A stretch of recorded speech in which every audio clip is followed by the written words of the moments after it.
સુરતના નાસિર નગરમાં થયેલું ડિમોલિશન હવે એક મોટા કૌભાંડ તરફ ઇશારો કરી રહ્યું છે। કોંગ્રેસ નેતા અને પૂર્વ કોર્પોરેટર અસલમ સાયકલવાળાએ સુરત મહાનગરપાલિકાના અધિકારીઓની ઊંઘ હરામ કરી દીધી છે।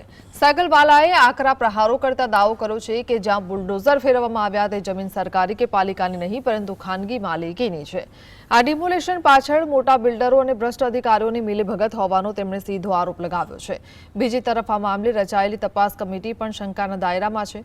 કમિશનરની અધ્યક્ષતામાં મળેલી હાઈ લેવલ મીટિંગ છતાં તપાસનો રિપોર્ટ કે વિગતો જાહેર ન થતા અનેક સવાલો ઊભા થયા છે। જે ખરેખર જગ્યા પરથી ડિમોલિશન થાય છે ખાનગી જગ્યા છે અને મનપાના ભ્રષ્ટ અધિકારીઓને છાવરવાનું જે કામ અત્યાર સુધી થઈ રહ્યું છે આજે 26મા દિવસે પણ એ નિંદનીય છે ને આ સમગ્ર સુનિયોજિત ષડયંત્ર બાબતે મ્યુનિસિપલ કમિશનર શ્રી પણ અજાણ ન હતા પરંતુ હાલ એ મગનું નામ મરી પાડતા નથી અને આ ભ્રષ્ટાચારોને છાવરવાનો જે પ્રયાસ કરી રહ્યા છે એને હું વખોડું છું। હજુ અપીલ કરું છું કે સુરત મહાનગરપાલિકાની તંત્રની છબી ન બગાડો, ભ્રષ્ટ અધિકારીઓને સામે કાયદા